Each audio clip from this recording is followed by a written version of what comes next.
It's another beautiful Monday on Your View. Welcome to the show. I am Mariah Afolabi Brown. As always, I have the lovely ladies. Hi, ladies. Good morning. How are you doing? It's a live show. Yes, it happens. Life happens.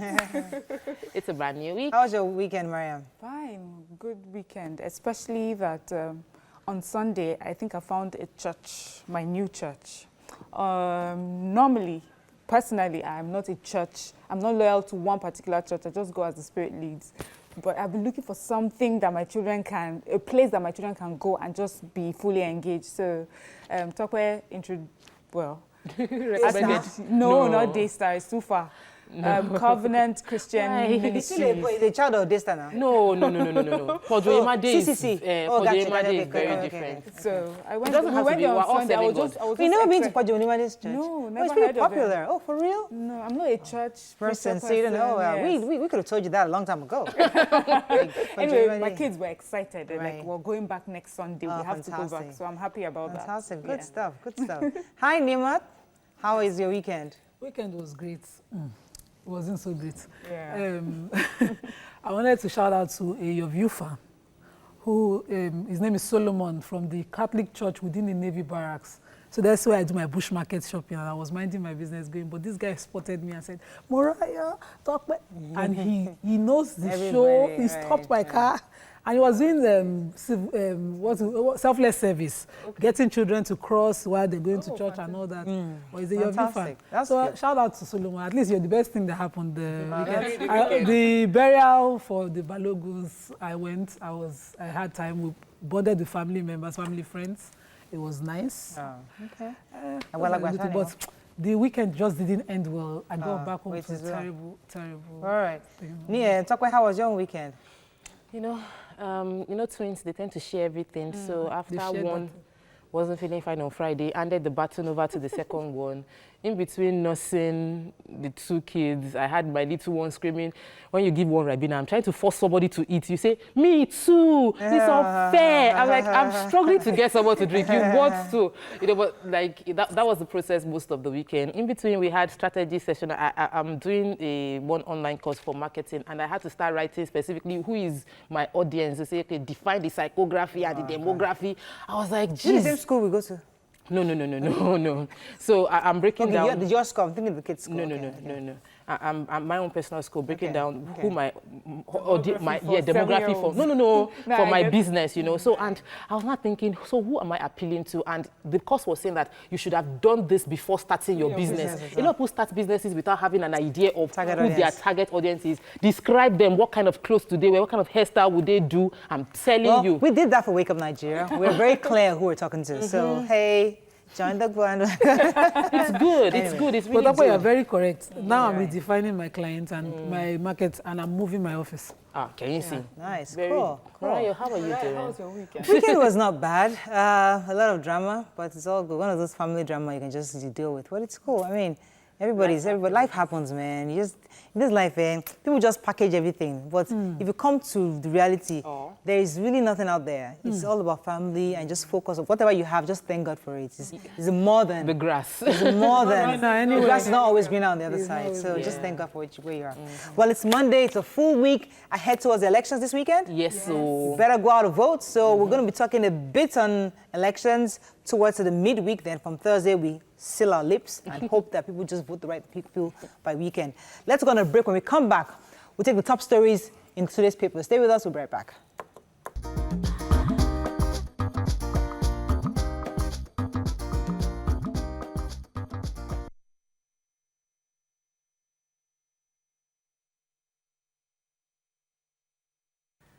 Thanks for staying with us. So the top stories in the papers today, there's one of the stories that caught our attention. Integrity, a must for the next president, the next cabinet, says our president. He's saying that he's going to be looking for men of integrity. I read the article. It was pretty interesting. The other things he said in the article. So he mentioned that while addressing a thank you dinner by the women, the APC women, he spoke up that I've heard you, you're shouting, a lot of women are shouting for representation in my government. And a lot of young people, I appreciate what you did towards this re-election. But I have to protect the people of my constituents. I have to protect my own people. And that's, so people were not inferring. For me, it sounded like a joke because he mentioned that he was going to protect and he was looking to bring in old people into his cabinet. That was what he said. He said that too. He said that he was looking at, he had to protect his own people. He didn't say old people. No, he said old. He said old. I didn't say, okay, maybe I didn't read old. I read old. My constituency. I read my constituency. Maybe the Vanguard writer. Now he said old. So he wants to be in his constituency now. Now just assume it could be Muslims, it could be old tall people, it could be fair people. Some people said my classmates said that he mentioned my classmates. So our president, we appreciate your sense of humor. We know that you like to, take things on a lighter note, but Nigerians were very serious now. We're very, very serious. Okay. We want you to put more young people and women in it. Because he had 19% of his last cabinet was women, where Jonathan had 33%. We can do better. Do you think he's going to do it? Because he actually did say he will consider it. There were stories over the weekend that there will be more women now, and that now we will have a more balanced appointments. I mean, within the kitchen cabinet. So that's the story that I read online over the weekend. So I want to believe that this was on a lighter note, just to ease tension. And he said he was going to dissolve his cabinet. I think maybe he has this the same type of sense of humor that I have. You make a joke and nobody gets it. But you know what? This time that he's coming back, I feel that he's had a lot of complaints over the 4 years, and he will want to do it right this time around. And he does not have any particular, agenda or come back anytime to please Well, anybody. the good news is that, according to the story that we read, after May 29th, we're going to get the list of the new cabinet members. So we'll see who's keeping their job and who's losing their jobs. Right. Another story that caught our attention was the battle for the Senate presidency. Southeast and Northeast are looking towards that. But did you read that article? Who read that article? Yeah, I read it, and I shut up about it too. So now the night assembly is very important. They are already permutating around the Southeast and the Northeast. The Northeast produced the last Senate president, and there was a very major tussle between Lawan and... Not Central. Not Central. Produced. That's not Central, but Northeast was contesting with him. Yes. So now they're looking towards appeasing Northeast, that's Lawan and the other side. And the Southeast are also hustling for this particular presidency. Already, the permutations are started, and they're already meeting in Abuja as we speak. So I talks for also the deputy Senate presidency. Yes, also. People are throwing names here and there. It's 3 months. Can we please just focus? But I read in another paper, especially in Punch, that the 8th Assembly had about 66 new members, and a lot of them, about 42 of them, got to chair new committees. But that might not be the same now. Somebody who's talking, there's no, I mean, who is it? Is this Saraki that is talking? I wasn't sure who was actually making this assertion, but the point they're saying that they're analyzing based on the number of new people coming in and old people coming in, that they might probably not, it will not sway to new members anymore. That because the person that made it happen last time was Saraki, that's currently still the Senate President, Bukola Saraki, deliberately brought in fresh blood to head committees, and that might not happen in the next one, since he won't be there to push it. All right, let's move on very quickly now to another story that caught our attention. Headsmen in military uniform kill 16 in Benue. You have that story, Mariam? Yes, I have.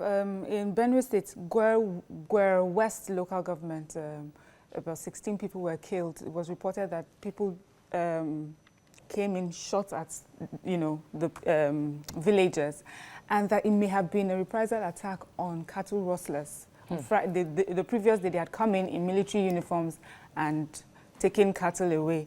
So, but the livestock guard is being accused of doing this cattle rustling. They're saying that, well, we don't wear military uniforms. It cannot be us. So they're looking to see who it is that has done this. And this is just a week after the Agato attack. The governor is complaining. He's saying that he thinks it's politically, motivated. There's an article in the paper from a report. The commander of the joint military operation in the state, codenamed Operation Wellstroke, Major General Adeyemi Yekini, was the one speaking, because this allegation, the people who attacked the community that killed 16 people rustled cattle, but they were dressed in military uniform. And this, of course, people will easily say is the military, and he's saying no, that these people impersonated the military and carried out this crime. And they are already investigating. There's a human interest story about an Uber driver. What happened in that story? Yes, poor man, Mr. Adekunle Tade, an Uber driver who said he was attacked by robbers on his way on the airport road. And he went to talk to the person that gave him the Uber. He got it on hire purchase, Mrs. Wakedi. When he went there, the wife didn't hear from him. She called and eventually found out from the lady that he jumped into the lagoon. She's like, it does not make sense. He just went to tell you that the car has been reported, that it's been stolen. Why would he then jump into the lagoon? So the police are saying that, yes, well, the police are saying that they got a body. Drowning was reported. They got the body out of the lagoon. But if the family has any doubts about the story, they should come with evidence. But from what the police say they see right now, that there's no foul play. But the police are also saying that they're waiting for the autopsy. So we'll wait for that and see what happens. It just did not make sense. We watch all these American films and they'll check if he was strangled before he jumped into the lagoon. They'll check if he broke a hand. We actually have a forensic section in Lagos. Yes, so maybe it's possible. What do you make of this story? Do you think it's something that you can actually find out? It's very possible. Right. Life is tough, and a stolen Uber that you got on hire purchase, maybe you're still paying for it, we don't know the issues that he had. It's possible he committed suicide. The family said there's no way he could have, because he took himself to the woman. He reported to the police, took himself to the woman. There's something. That's how we never agree that depression is serious. Something suspicious. So you might be dealing with There's another story that was interesting. Your former governor, Joshua Dareye, he's down with kidney failure. Yes, he had been given a 14-year prison sentence. Used to 10 years actually. Yes, for corruption charges, and he's been in prison. They said that he's ill.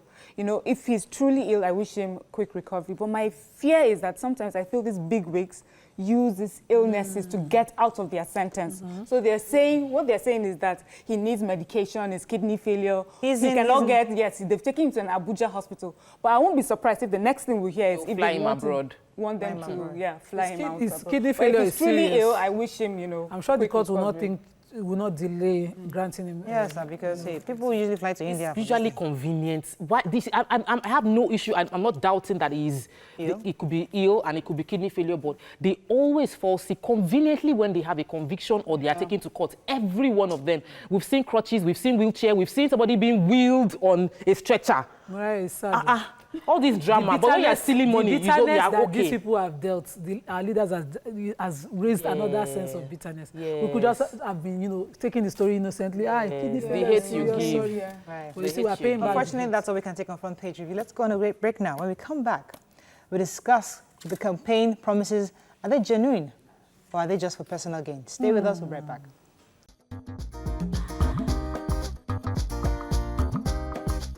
Stay tuned. Your View will be right back.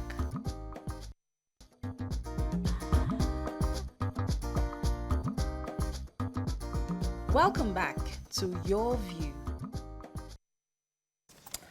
Thanks for staying with us. So we came across these stories of how Lagos politician reportedly removed his transformer from Lekki because, according to the report, though, we don't know.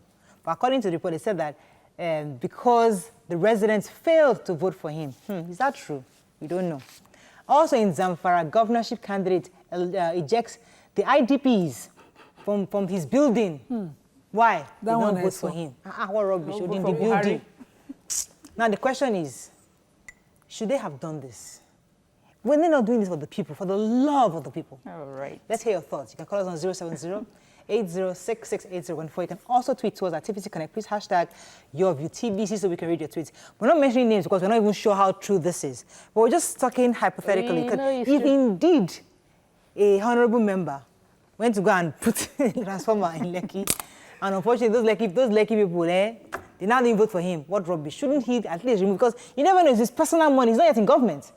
It's his personal money he used to acquire that transformer for them. That transformer could have done better work in his mother's backyard, or his mother's factory, or his mother's whatever. He now brought it to the neighborhood to vote, and they now didn't vote for him. That story, I'm not really sure about the veracity of that story, because I don't think he can do that with transformer. The transformer is actually NEPA's. I think so. NEPA's property. I don't think he can decide.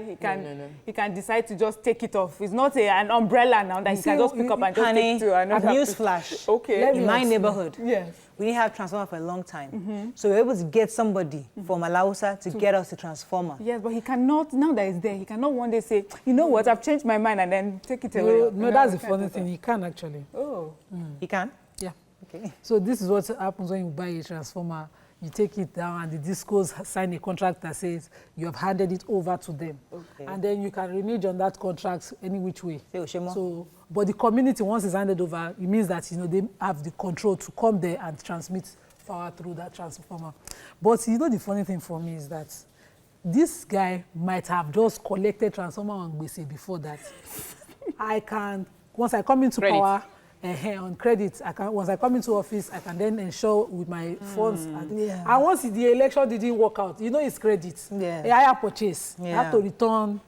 So that's a good way of saying it. It actually makes sense. So you had to return. It's quite expensive. Just to play the agent provocateur, like I like to say. Right. So I feel that. What do you think of this? I feel that a lot of times when politicians or people with interest in politics do good, it is with strings attached. They have expectations of their investing. Those good deeds they are doing isn't out of generosity. It is seen as an investment. So if I have plans to go into politics in 2023, from now, I'll create a budget to start investing in that career. I'll start paying school fees for some people. I will do borehole in some local governments under the areas where I want to work. Those are not, it's not charity. It is an investment. So if that investment does not give me the result I want, you're entitled to remove it. Yes, because they don't run an NGO. Right. These are politicians. They don't run an NGO. The money they put there, where did they get it from? Okay, so how do they intend to recoup it? So we should stop putting expectation and responsibility on politicians to solve our problems. No, this is how it works. For me, it will be that I understand their frustration. Whose frustration? The politicians. I understand the frustration. First of all, I think they do when they take their things back, it's out of the sense of betrayal. You know how much money that they put into their political parties. Had to go below the belt. They're asking them to pay millions of naira to get on the ticket, to be, all forms of things, to be nominated and things like that. And this is not the first time we've heard this story. Remember Mama Taraba now? Right. She stripped the party house of all the furnishings because she put it there. Yeah. So for me, they're upset and somebody has to pay. It's justified. Okay, so you think it's justified? The politics do you think it's justified? No, I don't think it's justified, but I'm trying to understand. So the politics that we run is supposed to be, what is your precedent? We all do it on the table here when we have a guest. What have you done? I remember when Benga Daniel was running in Ogun State, I saw videos just before elections, how he came back from abroad, how he dug ball in one village, how he touched lives, how he went to one school or the other. What's his name again? Owele Rochas. That one he has an NGO, he has all the Ajumajiri children in a school where he gives them free education, where he has been doing it for years. These people are building a precedent so that when we ask them, what have you done, they will have something to say. Okay. So this guy comes into a community and it's a constituency that he's going to represent. It's not like the entire country. And it looks like you people have suffered power for long. Transformer, it is your problem. Take transformer, and then you people say you won't vote for this person. So what of the IDP camps? That one is terrible. See, that one doesn't want to do Sadaka, he just wants to... There are two sides to every story. I feel that we place so much responsibility on politicians to solve the problem. Even when they are not in office, and worse off when they are in office. I've spoken to some of the politicians and they tell you that every month they bring me political bills, every bill, heavy bill, school fees, health, all of that issue placed on them as they have to do it every month. So when we put that responsibility on them, they would see everything they do as investment into the society that they want to get back. Let me take this call from Jos Plateau. Morning, are you there? Thanks for calling. Hello? Good morning. Hello, good morning. Go ahead, please. You're live. Go ahead, please. Good morning. Good morning. I'm a first-time caller. Welcome to the show. Okay, about the topic, what the governor did, she was absolutely wrong. He's not supposed to do that. They are citizens and they are supposed to enjoy those privileges. He's not supposed to send them out of his building. That's the IDP one. That's the IDP. Yeah. Okay, all right. Let me just quickly Thank you very much. I feel that we put pressure on NGO, people that have this passion for charity, volunteerism, and we tell them to go into politics because we see them as really nice people.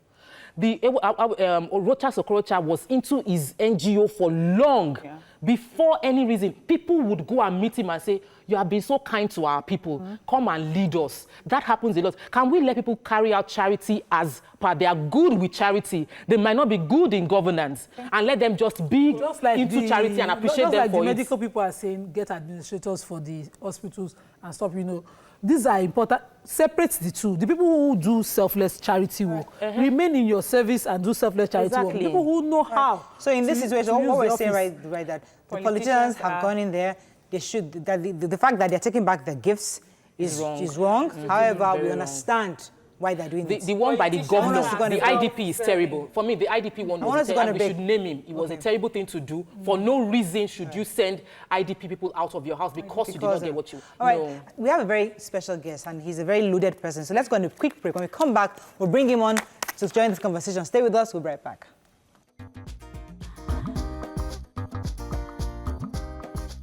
Stay tuned. Your View will be right back.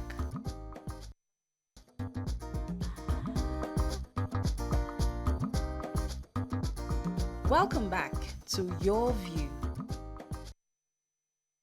For staying with us. So as the Governorship, State Assembly and FCT Area Council election is coming up on Saturday, our guests will be joining us to praise the last week's election and point out what we're looking forward to, especially on Saturday. What are the pros and cons with INEC, and how do we avoid the violence that happened at the last election? Joining us on the show is a former Minister of Defense, Mr. Demola Seriki. Welcome to the show, sir. Thank you very much, Rayo. You can join the conversation. Thanks for having me. 070-806-68014. You can also tweet to us at TVC Connect. Please hashtag YourViewTVC so we can read your tweets. All right, would have loved to ask you your thoughts on politicians by giving out gifts to communities and then taking it back. What do you make of that? I mean, it happens all the time. It happens in Zamfara. You're a politician yourself. So what do you do? Go and give them borehole, and they didn't vote for you. Now go and say, "I'll go and collect dig it up, dig it out." I mean, is that proper? Well, really, that's inappropriate. Okay. Well, first of all, thanks for having me. You're welcome. I'm really a fan of Your View. Thank you, sir. So, and I like the spirit of what you stand for. You know, but for any politician doing that, it must be a person that is not public spirited. You must be creating investment before you expect that people will have to vote for you. Right, right. But we have two types of politicians: those who want to go there for commercial purpose, and those who want to go there for being public spirited, whereby you believe in service to your community or to the nation as a whole. So anybody who is doing that, really, with this modern social media going everywhere, you can see that you're already planned to fail. Obviously. Because people are wiser now. Yeah, absolutely. Now, going to the topic at hand, this Saturday we're going to be voting in House of Assembly, Lagos State, not Lagos State, the Governorship and Lagos State House of Assembly. In your thoughts, we focus a lot on the federal. Everybody talks about Senate, the House of Assembly, the House of Reps over there. Now, nobody really understands or even appreciates the value or the work the House of Assembly does on the local level. As we approach Saturday, I'd like you to help us expressly make people understand the importance of voting in this election and even knowing who to vote for, because people just go there and say, party. They don't even know the name. They are clueless on the names. They just say, oh, this party, that party. That's all they focus on. So as a politician and somebody who knows, help our people, our viewers, understand the difference and how important House of Assembly and all the other council offices are important, and why they must know who they're voting and why they're voting for this person. Well, thanks for the question. It's very vital. State elections should be more important to people in community. Right. But because of the setup of our Constitution, 2011 as amended, in the 1999 Constitution, amended in 2011, because of the way it has its framework, there's a lot of powers rest with the presidency and with the national government. So the awareness is more nationally oriented. But in terms of local government elections and House of Assembly elections and state elections, people should endeavor to do more because that is closer to government. What matters in Lagos State to an average Lagosian is what the governor and the House of Assembly, the laws that they will have to implement to bill all those laws, enabling laws that can help a common person. That is more important than what will happen at the presidency, at the in Abuja. Okay.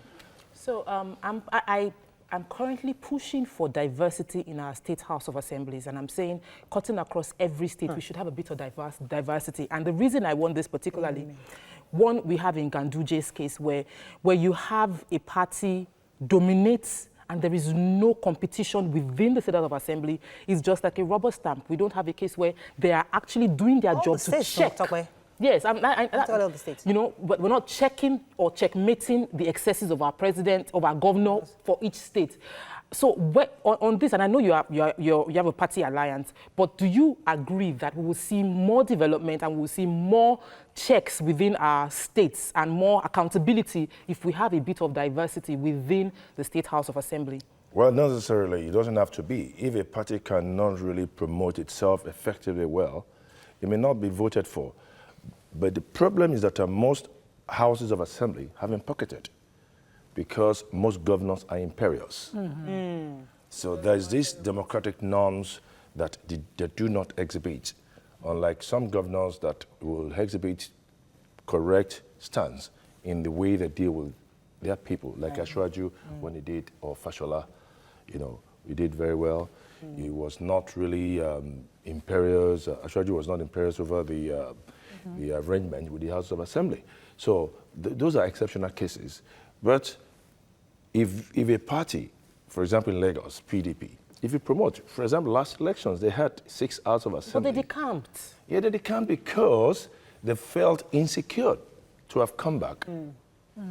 They were insecure, and the party that they came to actually gave them the benefit of being returned. Now that they will vote for them at the general election, I don't know. But we expect that, and we hope. My party will hope that they will really espouse the spirit of democracy to the fullest and to promote the agenda of the party. When you said diversity, I was actually thinking of women, because they only have 3 women in House of Assembly. 3. Is it possible that generally we involve more women? Because our president was thrown that jab and he said he has to protect his constituency. Okay, we appreciate that, yeah, but young people and women are interested. You have to bear in mind as well that in our party, for example, the nomination form for women. You get that all the time, Jerry. That is when you give them the form and tell them to sit down. No, that is one advantage, but you know, we need to encourage more women to be more audacious, to exhibit a high level of courage you would agree and with valor. Me is beyond a free form. Exactly. You know this. You don't even want it to be free. You know this. You know the factors that decide these things. It's beyond a free making the forms free.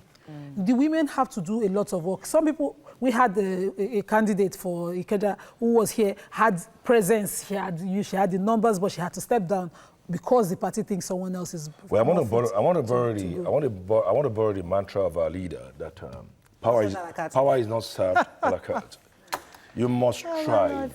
You must strive. We have some women who will engage any man in this world and say that this is what I know. You're missing out something very you as a important. lawyer, you know better that you can engage any person. So we want materials of your person to come into politics. Let's assume I have interest now. Yes. And the party would rather, think that a man is fit. Or more popular. I have the interest. I would be more loyal because women are even more loyal. If you look at it, it's the women, Kevin Nelson and Co, that do this work. The women are more loyal. They will do the work. They will even release an album. We see an album going around. I don't know about that. You're not utilizing loyalty has to do with the factors gender. you have more. I don't think loyalty has to do with gender, really. No, but I think women are more loyal. I don't know about that because that is very contentious. Okay, all right, let's. I do not even like the idea of having for women, let it be like we're making way for you. I'd rather that we'll pay for the form. Yeah, we'll pay for the form. We'll do the work job. hard at it. But and also apart from party, I was wondering about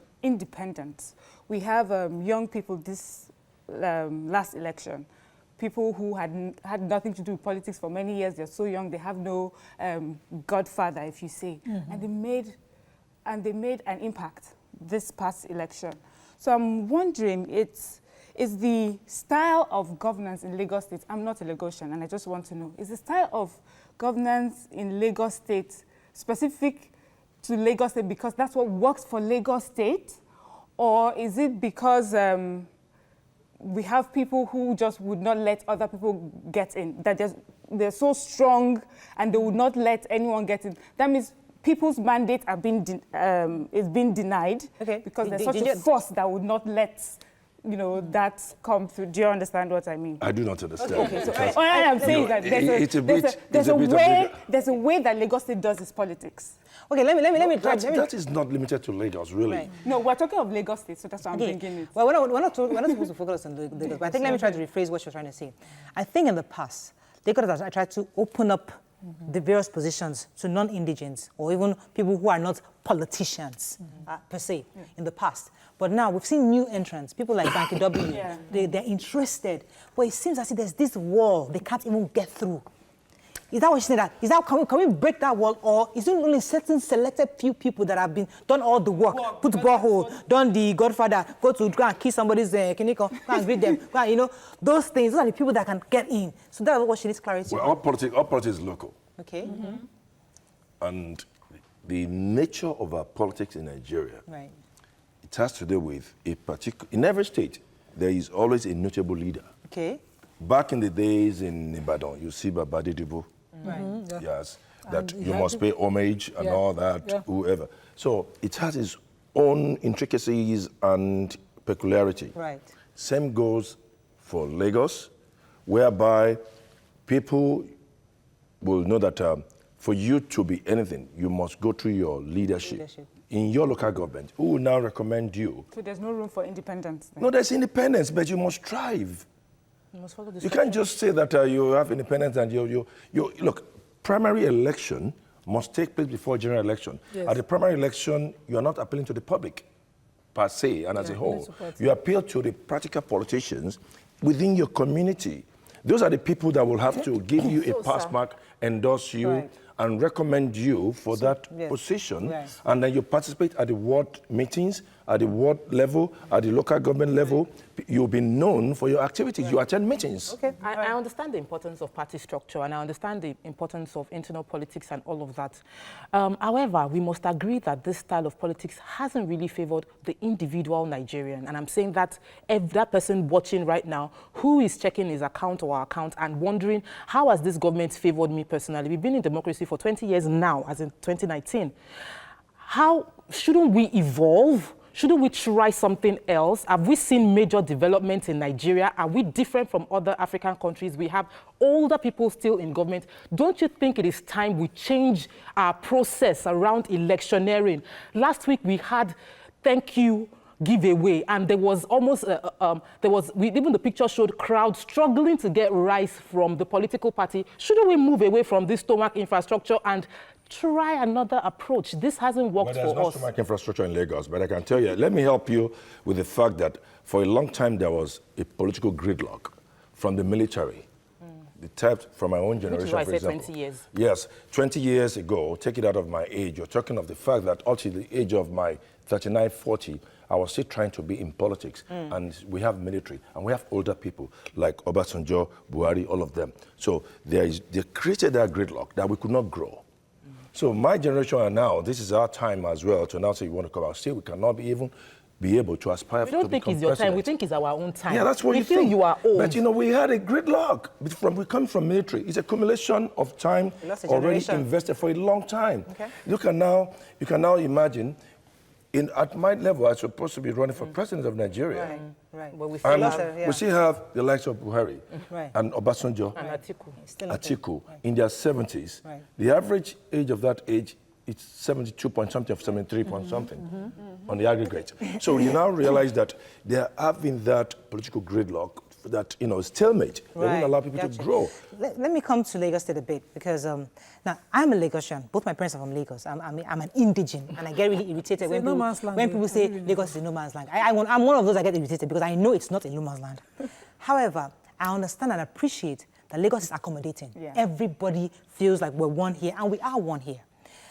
In your own view, how best do we manage those of us that will live together in Lagos to ensure that we live in harmony, that we are all working towards the same goal? Because we don't want one group feeling, oh, we are not being taken care of, oh, we want to this person instead. We don't want that division in Lagos. We want to become the role model, as we've always been for most of states in Nigeria. So how do we ensure that we work together regardless of where you're from in Lagos State? I can tell you that Lagos is the most cosmopolitan of all the states in this country. we have been able to accommodate everybody, being Hausa, Tiv, Efik, Edo, or whatever. And really, you have to bear in mind that there's a difference between Omo-Eko and Ara-Eko. Right. Ara is a resident. Right. Omo is a native. Right. As you claim to be a native, I'm a native as well. Right. And I'm sure you have sub-villages around. I have sub-villages in Isheri and Badagry and all that, even then Lagos Island. So you can now imagine that people claim all sorts of things because it will show how people don't appreciate how accommodating we have been. There used to be a say with our forefathers. They would say, we allow indolence, we allow thieves, we allow bishops, we allow professors. All sorts of people are in Lagos. Still, we are very accommodating. And it's a very, very peaceful, and we coexist. Yeah. People should not take advantage of that to be as if we are fools. But they should appreciate the fact that, I don't know whether you understand Morel's question. It's a thriving area, excuse me. And the way we can now go beyond that is to ensure that a lot of people should sit down and say that, okay, this is a place whereby coexistence should be the mantra. And the governor of the state must be somebody who must be very accommodating and put everybody in one navigating measures. Right, right. Say that I don't understand. Maybe you can explain I'll take it. Well, let me take this call from Barakat. Barakat's been holding for a while. Barakat, are you there? Yes. Thanks for calling. Go ahead, please. Good morning. Morning. Good morning. Yes, ma'am. Please, I want to ask your guest. Yes. Why do party allow one person to hold the post for 5 consecutive times? Is there no other person, like those people in the Senate, we hear someone going for the 5th time, and they don't give room for another person to go? Right. Thank you very much, Barakat. That's a very good question. Want to take that? Why are people giving that ticket to continue? Is it a delay? Well, I don't know where there's 5th term. Right. I don't know. The only way there's 5th term in Lagos right now is Surulere Constituency 1, and that is Honorable Femi Gbajabiamila. And you have to bear in mind that it is the only chance we have that Lagos State can have a shot at having a speakership. If we have to put forward a speaker in our party today, and will be with the establishment, and being that he's a product of establishment and is an establishmentarian, he has the best chance as a 5th termer and who is a majority leader presently, and to give us that forte because he has a huge prerequisite and presence. It's the only reason. We have an interest in that. But I'm also, to say forward, I mean, going forward, I'm really averse for anybody to have been in government for 24 years. It's not a delay, I agree. But I've always been a proponent that anybody who has been in government for 20 years and above, they should have them because you are killing a particular line of generation. Exactly. You don't allow people to have them because you are killing a particular line of generation. Exactly. You don't allow people to grow. Right. Those who have been in government since 1990 till date, they should allow other people. I agree with that. Okay, fantastic. Let's go on a break. When we come back, we'll continue our conversation with our guests. Stay with us. We'll be right back.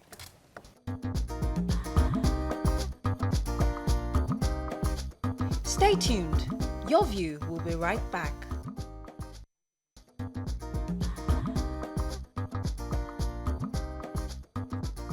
Welcome back to Your View. Thanks for staying with us. So let me start with Nima. So I was thinking you didn't get Morel's question. Right now, there's a campaign of along ethnic lines so strong in Lagos, it's almost threatening the peace of Lagos. And it happens every time there's an election and this particular candidate is creating tension. There are threats flying left, right, and center. And I see your party now trying to meet with certain ethnic groups and saying, okay, how do we settle this thing because of the threats flying around? And what happened at the last elections where ballot box snatching also was made ethnic and saying, the Yorubas against the, Well, I mean, as I said earlier, we are very cosmopolitan in Lagos State, but there are essentially 7 indigenous local governments in Lagos. Those 7 local governments, you cannot compromise a non-indigen to come there and become a candidate. Namely, Lagos Island, Etiosa, Ibejuleki, Ekpe, Ikorodu, Badagry, and Ojo. Those are indigenous local governments. Ibejuleki man cannot be House of Assembly man in Ekpe. even then they're even neighbors. though they are close. They're close, they speak the same language, Ijebu and all that. So that one is, then the rest of 13 local governments, that's what they call no man's land, anybody could be. You know, as long as you are a resident of that enclave, you can aspire. Right. We're not going to be. That's the line drawn internally. So we need a proper format for peace. That is, the ballers, the community leaders will not allow non-indigents. Okay. You have to be the natives of those areas, of those enclaves, before you can be anything. When this conversation normally comes up, I like to say this about Lagos State. I think that what that all-inclusiveness that Lagos State has is very key. It's key, it's important, and it's a role model for the rest of Nigeria. Because I come from a state that people constantly are fighting along ethnic lines. So it would be sad to see Lagos State sort of digress that way, instead of improving on what they've started. Let me take this call from Taiwo. Taiwo, are you there? Thanks for calling. Hello, Taiwo. Oh, we lost that call? Oh, I'm sorry about that. Okay, let me let Okwe jump in here. You know, I want to take you into campaign promises. You know, we hear people declare what they are going to do, and we are approaching a new election this weekend. How do you think people can hold politicians accountable? And I'm saying you're into politics, you've been on both sides. How can those watching hold our politicians accountable to the promises that have been made in a way that we will not feel like, we're stuck for the next 4 years? Yeah, I mean, there's a difference between message and deliverables. People must realize that when you go into the House of Assembly, your House of Reps, you make a lot of promises about sponsoring bills and making bills reality. And any bill that becomes a law, that means you have made an impact. For Governorship. With the issue of governorship, I leave it to people to judge. It is not me to judge. The electorate must be able to determine that have you met with all the promises you made. But you know, where you're looking at governorship, where is more essential is a House of Assembly and House of Reps. Right. I am yet to see a lot of people from my community in Lagos State, in my state, with a lot of bills. Why do we judge them on how they give bread and rice? Should judge them on the number of bills they have been able. Yes, that is quality representation. Let me take Wale. Wale, are you still there? Thanks for calling. Good morning. Go ahead, please. Yes, thank you. I'm enjoying your conversation with Demola Seriki. No doubt, it's a thoroughbred politician from Lagos State.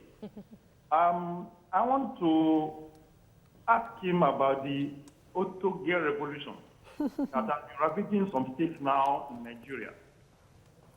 We have seen the Otoge revolution that has consumed the man in Kwara, our Senate president, and they are about to transfer this Otoge revolution to Lagos State.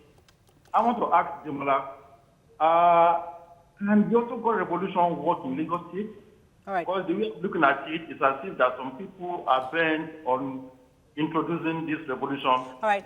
Thank you very much, Wale. We got the point of the question. Do you think it will work in Lagos State? I don't. Do you think it's necessary? To me, it lacks veracity, because this issue of Otoge or no Otoge, we're not Kwarans. We're not in bondage in any way.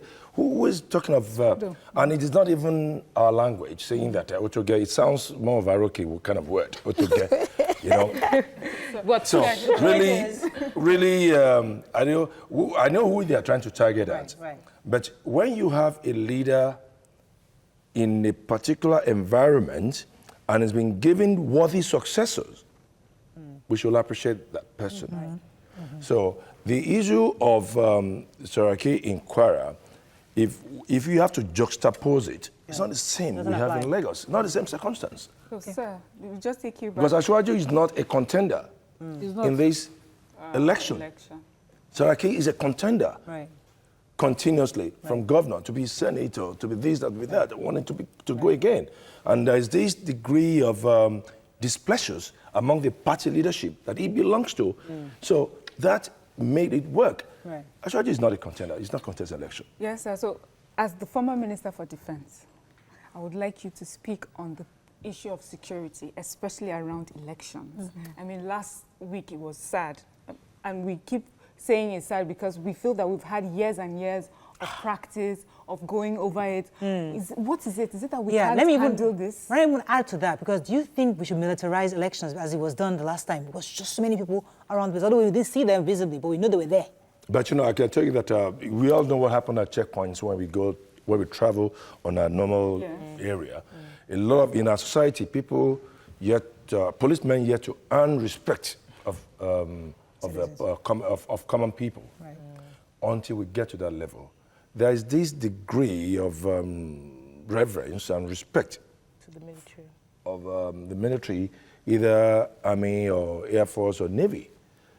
And really, when we have to have police for election, it's okay. You can't see Army at the polling booths, but you see them on the road to checkmate anybody transferring bombs or any kind of weaponry materials that can endanger the process that we are going through. And they don't get involved in the election. They're only as a counterforce and as a backup for election purpose to avert such. And really, even in advanced world like United States of America, on the day of swearing in of president, you see military being harmed. I don't know how many of you have been to like Port Authority. Normal every day, New York ports, like Penn Station, you see Army, or Marines, you see them fully armed to teeth. Because there are some things that the policemen cannot ordinarily handle. Policemen are supposed to be civil. So you think we should have involved them in this electioneering process? They don't get involved in the election process. They stay in areas that are very strategic. Okay. Like on the highway, they say no movement. They say no movement. Okay. They're stationed in that area that, okay, please, no movement. If you have to move, you have to have reasons for moving around. Unfortunately, we ran out of time. It goes so fast. I'm enjoying this. Yeah, I do apologize. But any last word for citizens out there concerning Saturday's election that you should go, don't talk about your party. Just tell them, encourage them to go and vote, especially for the House of Assembly. Well, first of all, I really been here and I really want to have an encore of this visit, certainly. But my own thing is that the last election, I can understand because of the postponement, that really adversely affected the turnout. So and I hope Lagosians and Nigerians, where election will take place, because not everywhere election will take place for governorship, will have to come out and vote en masse. Fantastic. Thank you very much, sir. It was great having you. That's all we can take on the show today. I hope you enjoyed it as much as we did. Have a fabulous day. We'll see you tomorrow. Bye-bye.